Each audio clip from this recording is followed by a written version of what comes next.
Hola chicos, ¿qué tal? Mi nombre es Gabriela Ordóñez Minaya, soy alumna de quinto año de Medicina de la Universidad Peruana Cayetano Heredia. El día de hoy vamos a desarrollar la clase sobre insuficiencia renal aguda.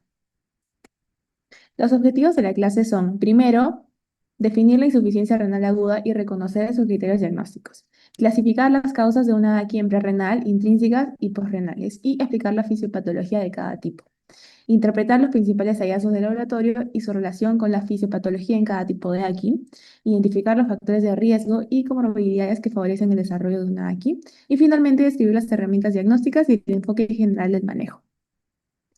Entonces, nuestro índice va a ser dividido en primero la definición, la etiología, factores de riesgo, diagnóstico, estadificación y finalmente el manejo. Una insuficiencia renal aguda está definida por la disminución aguda de la función renal con un aumento posterior de la creatinina y nitrógeno ureico en sangre. Y bueno, las distintas causas de insuficiencia renal aguda se han dividido en base a su localización. Como podemos ver, tenemos causas prerrenales, donde básicamente va a haber una disminución de la perfusión renal, y estas causas corresponden al 60% de los casos de insuficiencia renal aguda. Luego tenemos a las causas intrarrenales, donde va a haber un daño directo renal, y estos corresponden al 35% de los casos. Y finalmente tenemos las causas posrenales, donde va a haber una interrupción del flujo urinario y estos corresponden a aproximadamente el 5% de los casos de insuficiencia renal. Entonces, vamos a ir desarrollando cada una de ellas y explicando su fisiopatología y la correlación con sus hallazgos de laboratorio. En este diagrama podemos ver todas las causas de insuficiencia renal aguda que están divididas según su ubicación y son estas las que vamos a ir desarrollando en esta presentación. Entonces, aquí podemos ver las causas que corresponden a una AQI de tipo prerrenal. Aquí lo que ocurre, y como podemos ver del lado derecho, hay una disminución en el flujo sanguíneo renal. Y bueno, como sabemos, la presión hidrostática que genera el flujo sanguíneo renal favorece la presión de filtración glomerular neto. Entonces, al disminuir el flujo renal, también disminuye la presión de filtración glomerular neta. Entonces, en esta lista podemos ver distintas causas que resultarán en la disminución del flujo sanguíneo renal. Tenemos causas que provocan hipovolemia por una pérdida absoluta del volumen del cuerpo, por ejemplo, en pacientes que tienen una hemorragia, presentan vómitos, diarrea, quemaduras o tienen uso de diuréticos o de deshidratación. Por otro lado, el shock genera hipotensión. Tenemos al shock séptico, donde, como recordaremos, hay una vasodilatación sistémica y fuga capilar, lo que disminuye la presión arterial media. O el shock cardiogénico, donde habrá un bajo gasto cardíaco, por lo que menos volumen de sangre llegará a los riñones. O el shock anafiláctico, donde hay una vasodilatación y aumento de la permeabilidad vascular, que también disminuye la presión arterial media. Y todos estos mecanismos resultan en la reducción del flujo sanguíneo renal. Otras causas donde hay una pérdida relativa, donde el volumen total se mantiene, pero hay una disminución en el volumen circulante eficaz. En estas causas, el secuestro de líquido va a estar fuera del espacio intravascular, lo que va a disminuir la perfusión renal. En este tipo de causa tenemos a las insuficiencias cardíacas congestivas, cirrosis, insuficiencias hepáticas, pancreatitis o síndrome nefrótico, por ejemplo. También tenemos a la estenosis de la arteria renal como otra causa porque reduce el flujo y los medicamentos lo vamos a explicar en la siguiente diapositiva. Ojo, una aquí prerrenal no implica un daño directo renal, pero si esta es prolongada puede causar daño isquémico a nivel renal. Y a esto se le llama una necrosis tubular aguda. Es por ello que es importante la identificación y el manejo temprano. Continuando, tenemos que ante una disminución del flujo renal van a haber cambios que se van a dar a nivel renal para poder mantener esta tasa de filtración glomerular que, como habíamos visto en la anterior diapositiva, se está dando. Entonces, recordando, ante esta disminución del flujo sanguíneo renal, van a haber cambios a nivel de las arteriolas. Estos nos van a ayudar a aumentar el flujo renal y compensar la presión de filtración glomerular neto que había disminuido. Entonces, observando la primera imagen, La filtración glomerular se puede conservar debido a dos cambios. La vasodilatación de la arteriola aferente, que está mediado principalmente por las prostaglandinas, y la vasoconstricción de la arteriola eferente, que va a estar mediado por la angiotensina 2. Entonces, de tal manera que estos cambios buscan conservar la perfusión glomerular. Si es que esta no es excesiva, es decir, que no ha habido una excesiva reducción del flujo sanguíneo renal. En otras palabras, estos mecanismos tienen un límite en su capacidad para poder conservar la tasa de filtración glomerular. En adultos, una presión menor a 80 suele fallar la autorregulación renal. Entonces, básicamente esos mecanismos tienen un límite también. Entonces, ahora sí vamos a hablar del efecto que tienen los medicamentos en este proceso de regulación. Así que tenemos dos casos. Viendo la segunda imagen, vemos que los AINES inhiben la producción renal de las prostaglandinas y por ende van a interrumpir la vasodilatación de las arteriolas aferentes. En la tercera imagen vemos a los inhibidores de la enzima convertidora de angiotensina, los IECAs, como el enalapril o el captopril, y a los antagonistas de los receptores de angiotensina, como los sartán y valsartán, que básicamente lo que van a hacer es limitar la vasoconstricción de la arteriola eferente. De esta manera, acá también vemos que se interrumpe este mecanismo compensatorio ante una disminución del flujo renal. Entonces, estos efectos de estos fármacos no nos van a permitir conservar la tasa de filtración glomerular cuando hay una menor perfusión renal. Entonces, para poder explicar la fisiopatología, primero explicaremos lo que normalmente ocurre a nivel del glomérulo. Y bueno, de manera general vamos a entender los valores del laboratorio de una persona sana, pero esto no es necesario que se aprendan. Los estoy poniendo más que todo para que luego podamos compararlo y ver cómo cambian ante los distintos tipos de aquí. Entonces, lo que normalmente ocurre es que la urea y la creatinina se filtran a través del glomérulo y de la urea gran parte es reabsorbida hacia la sangre. Y la creatinina también es reabsorbida, pero en menor proporción. El boom, que es el nitrógeno ureico en sangre en una persona, es aprox entre 5 y 20. He puesto 20 porque ese es el valor que más frecuentemente se maneja. La creatinina, su valor más frecuente, su valor normal es 1. Por ende, una relación boom-creatinina suele ser 20:1. Y ese es un parámetro que se usa bastante para medir la función renal. Entonces, el resto de la urea y la creatinina que quedan ya van a permanecer y se van hacia el uretra. De la misma manera, el sodio y el agua se reabsorben, pero no he puesto sus valores ya que estos varían bastante. Entonces voy a explicar un poco estos parámetros ya que van a ser usados en las siguientes diapositivas y es importante que lo sepamos. Bueno, tenemos al sodio urinario, tenemos el FeNA, que es básicamente la fracción de excreción de sodio y nos permite saber cuánto sodio se está excretando sobre la cantidad de sodio que ha sido filtrado. Y finalmente tenemos la osmolaridad urinaria, que nos va a indicar la capacidad que tiene el riñón de poder concentrar la orina. Entonces, ahora sí explicaremos qué ocurre ante una disminución del flujo sanguíneo renal. Entonces, a causa de esta disminución del flujo, habíamos dicho que esta iba a disminuir la tasa de filtración glomerular. Entonces, esto quiere decir que habrá menos urea y menos creatinina filtrados. Esto quiere decir que va a haber más urea y más creatinina que van a permanecer en la sangre, como podemos ver aquí. Entonces, esto va a causar esta hiperazoemia, que es el aumento de niveles de compuestos nitrogenados en sangre. Asimismo, recordar que en un hiperrenal el riñón está sano, por lo que se van a activar dos mecanismos para compensar esta disminución de la tasa de filtración glomerular. Tenemos aquí la primera respuesta, que es la activación del eje del RAS, donde la aldosterona producida por la glándula adrenal va a estimular la reabsorción de sodio, como podemos ver aquí. Y la reabsorción de sodio va a jalar el movimiento también del agua, es decir, la reabsorción también del agua. Por otro lado, también tenemos una segunda respuesta, Dado que va a haber una menor sangre filtrada, esto va a generar oliguria. Y como el riñón está sano, su capacidad de concentrar la orina se mantiene. Entonces va a haber un aumento en la osmolaridad urinaria, como podemos ver acá.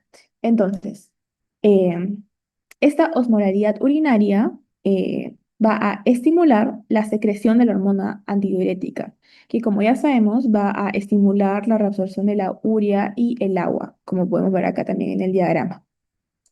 ¿Y esto qué va a hacer? Que aún más urea va a ser acumulada en la sangre.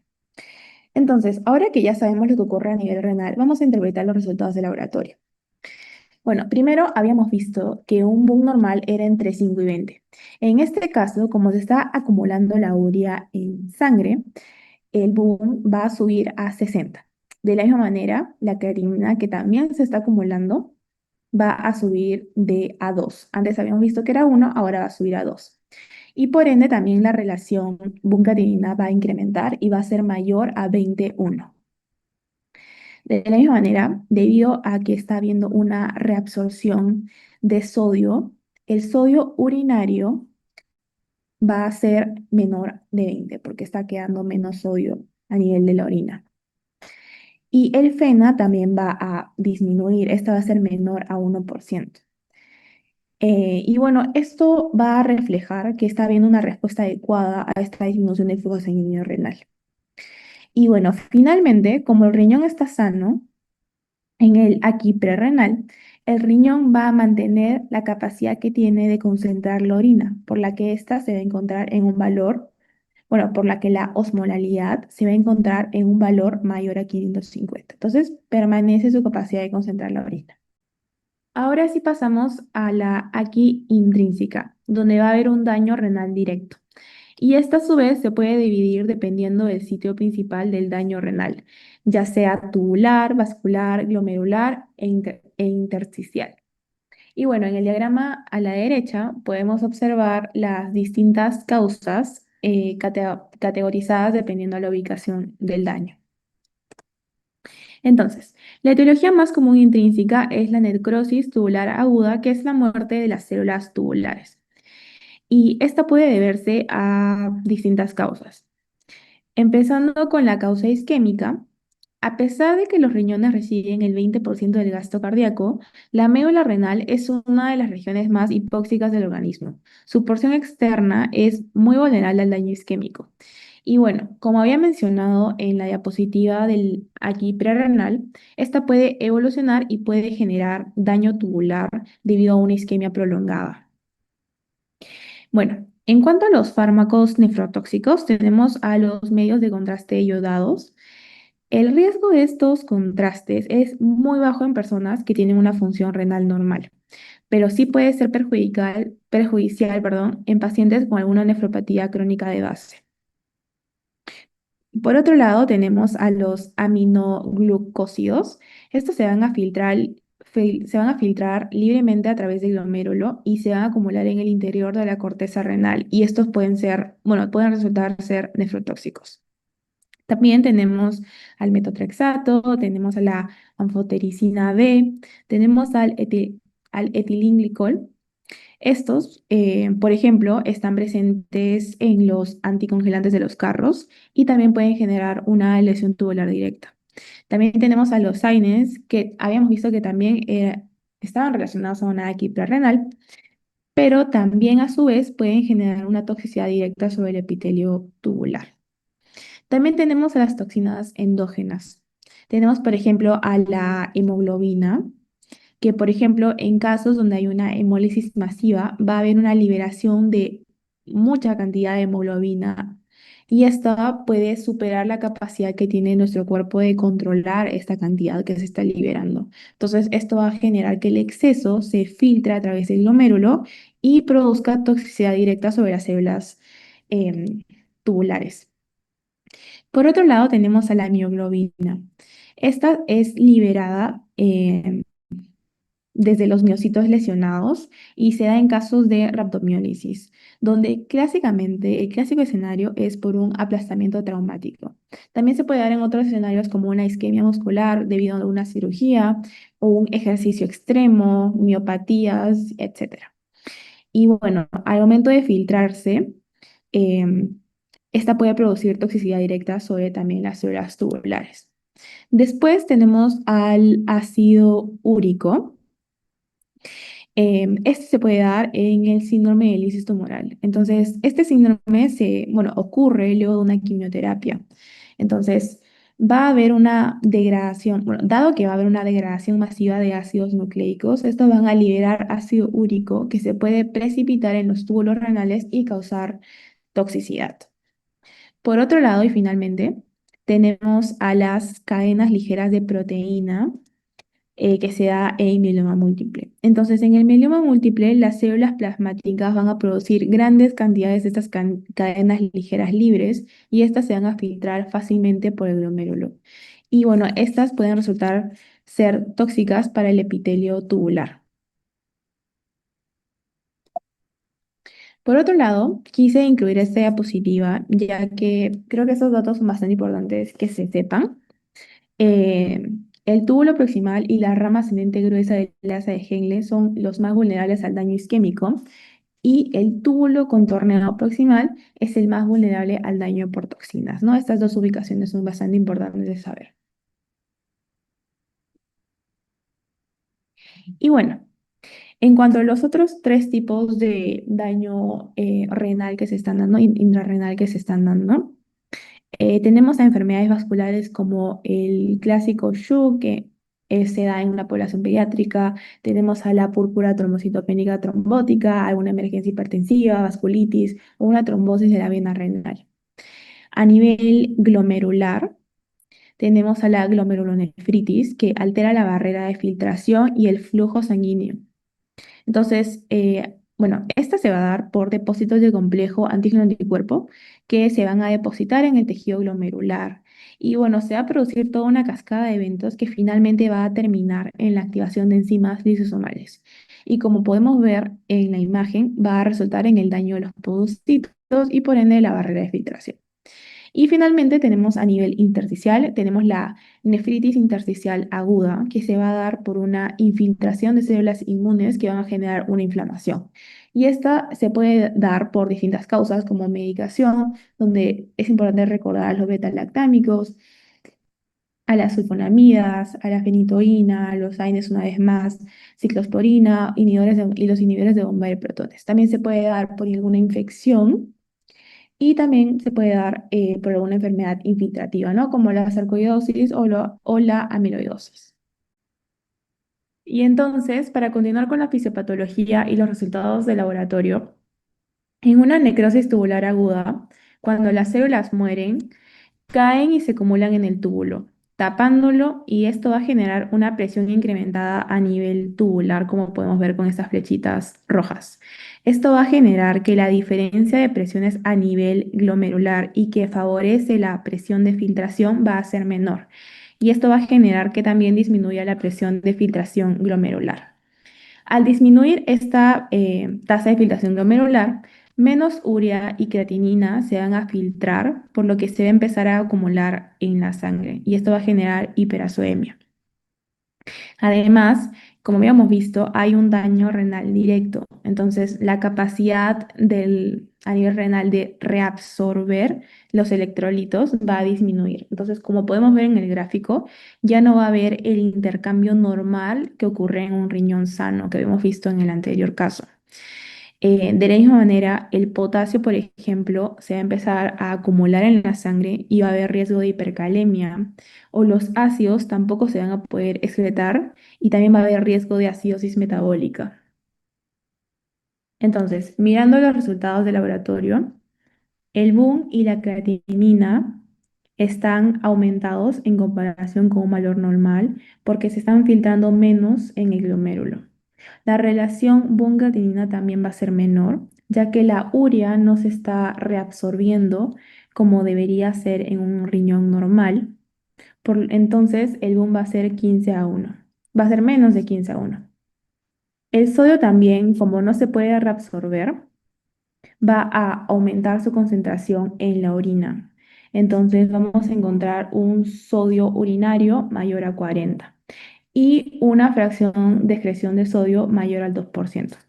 Finalmente, como el riñón está dañado, ha perdido su capacidad de concentrar orina. Entonces, la osmolaridad urinaria va a ser menor a 350.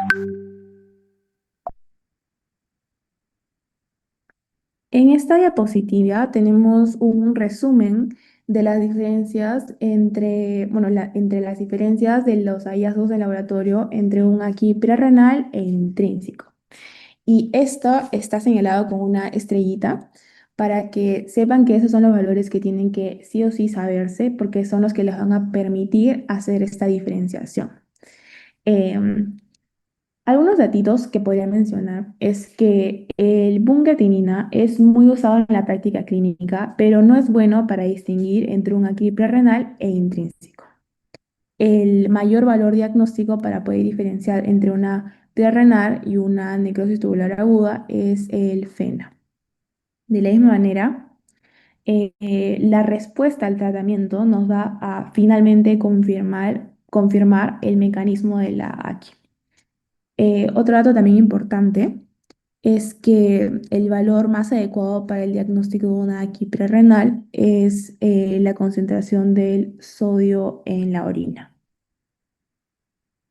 Y finalmente, en una AQI postrenal, esta se va a dar por una obstrucción bilateral del flujo urinario desde la pelvis renal a la uretra, en cualquiera de este tramo.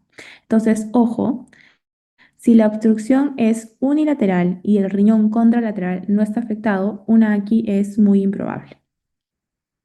Bueno, entre las distintas causas tenemos las obstrucciones adquiridas, por ejemplo, una hiperplasia prostática benigna que comprime la uretra, tumores intraabdominales que pueden comprimir el uréter, algunas piedras que pueden causar un bloqueo interno o coágulos sanguíneos.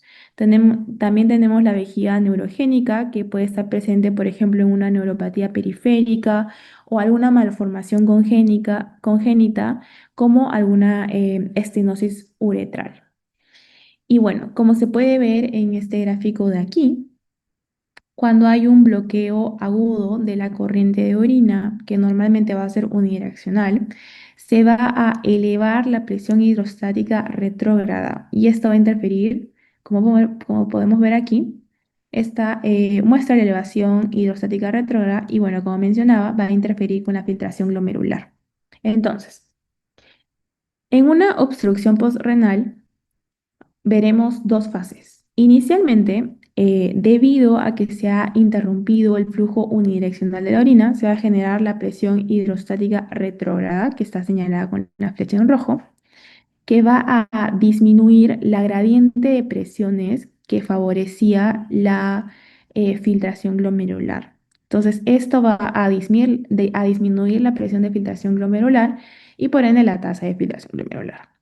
Entonces, acá básicamente lo que estamos viendo es un proceso similar al que habíamos visto en una aquí prerrenal. La disminución de la tasa de filtración glomerular disminuye la cantidad de creatinina y urea filtrada, por lo que más urea y creatinina se van a quedar en la sangre generando hiperazotemia. Asimismo, la presión tubular que se genera por la presión hidrostática retrógrada va a impulsar el paso del agua y de sodio, como podemos ver acá, y de la urea también, a ser reabsorbidos. Por lo que a nivel del laboratorio vamos a encontrar un sodio urinario menor a 20 porque está siendo reabsorbido y también un FeNA menor a 1% por la misma razón. Entonces, esto quiere decir que inicialmente una AQI postrenal se va a comportar como una AQI prerrenal, ¿no? Es el patrón similar que hemos visto. Y bueno, luego, ¿qué va a pasar? El aumento de la presión intratubular que está mostrándose con las flechas rojitas va a causar la necrosis de las células tubulares. Y al haber daño en el riñón, aquí se va a empezar a comportar como una aquí intrínseca. Es decir, que debido al daño, menos urea va a ser reabsorbido más sodio va a ser excretado, ya que no va a poder ser reabsorbido porque el riñón perdió esta función. Entonces vamos a encontrar que su concentración en orina va a ser mayor a 40 porque no se está viendo la reabsorción y el FeNA también va a ser mayor al 2%. Entonces lo más importante de esta diapositiva es identificar que en un primer inicio una AQI postrenal va a simular una AQI prerrenal y luego conforme avanza en el tiempo y causa daño tubular, esta se puede comportar como una AQI intrínseca. Entonces, en cuanto a los factores de riesgo, tenemos factores no modificables como la edad avanzada, ya que a mayor edad va a haber una pérdida de la reserva renal y por ende una disminución de la tasa de filtración glomerular fisiológica. Y también tenemos factores como la enfermedad renal crónica, que no va a generar una pérdida de la autorregulación, eh, mayor susceptibilidad a fármacos y nefrotoxinas. Tenemos comorbilidades relevantes como la diabetes, la hipertensión, enfermedades cardiovasculares, eh, alguna hepatopatía crónica, EPOC, una infección por VIH. Otros factores también pueden ser la sepsis, la cirugía, la exposición a nefrotoxinas, el shock o algunos factores asociados también como la hiperuricemia, hipolinemia, la obesidad, la anemia y la hiperglucemia. Y bueno, básicamente acá lo más importante es tener una buena historia clínica que nos vaya a permitir identificar los factores de riesgo. En cuanto al diagnóstico, esos son los principales, bueno, los tres criterios diagnósticos. Primero tenemos el aumento de la creatinina sérica en más de 0,3 miligramos por decilitro en 48 horas o un aumento de la creatinina sérica a más de 1,5 veces el valor basal. Este valor basal es uno que ya se conoce o se presume que ha ocurrido en los 7 días previos al diagnóstico. O también la disminución del gasto urinario a menos de 0,5 durante al menos 6 horas. Entonces, esta es la estadificación. Y básicamente, bueno, hay tres tipos, tres estadios. ¿Y para qué nos va a servir esto? Ya que estos estadios se van a correlacionar con el riesgo de muerte, la necesidad de terapia de reemplazo renal y los resultados a largo plazo.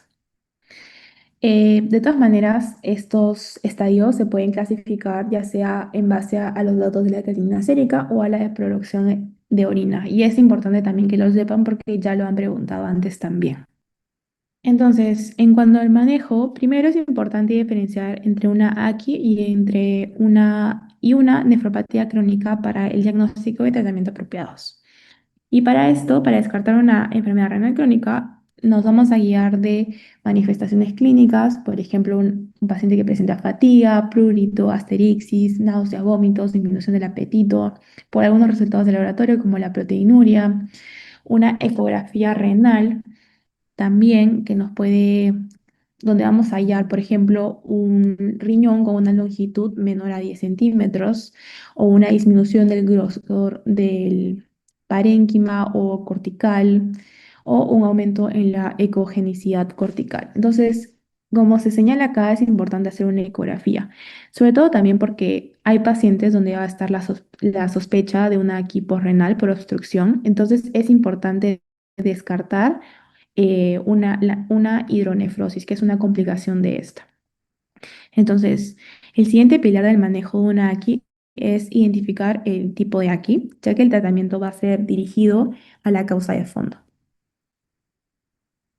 Entonces, el tratamiento para una AQI es principalmente de soporte, ya que no hay una farmacoterapia establecida para una AQI. Entonces, lo más importante aquí es el manejo temprano. Entonces, por ejemplo, tenemos primero la estabilización hemodinámica, donde se puede usar fluidoterapia, vasopresores, diuréticos, y esto todo va a ser considerando el estado del paciente. Después tenemos la identificación temprana de las complicaciones, que como ya hemos mencionado, puede ser hipercalemia, acidosis metabólica, anemia, sobrecarga hídrica, uremia o hiponatremia. Y después la identificación de la causa y su correspondiente tratamiento. De la misma manera, también se ha mencionado que hay ciertas consideraciones para la terapia de reemplazo renal en una AQI. Tenemos anuria, hipercalemia grave o refractaria, una acidosis metabólica grave o refractaria, sobrecarga de volumen refractaria, una azoemia grave o algunas complicaciones clínicas de la uremia, como una encefalopatía, una pericarditis o una neuropatía. Y bueno, eso es todo. Las conclusiones serían, la insuficiencia renal aguda es una condición caracterizada por una disminución rápida de la función renal, identificable mediante aumentos en la creatinina sérica, la disminución del gasto urinario y alteraciones en parámetros de laboratorio. Las causas de la aquí se clasifican en prerrenal, intrínseca y posrenal, cada una con mecanismos fisiopatológicos específicos que afectan la perfusión, el daño tubular o la obstrucción urinaria respectivamente. La identificación temprana del tipo de AQI mediante la historia clínica, estudio de laboratorio y diagnóstico por imagen es crucial para evitar el daño renal irreversible. El manejo de la AQI se basa principalmente en el tratamiento de soporte y la corrección de la causa subyacente, destacando la importancia de un diagnóstico preciso para optimizar la recuperación y prevenir complicaciones. Y bueno, esta es la bibliografía que se usó para la presentación. Muchas gracias por su atención.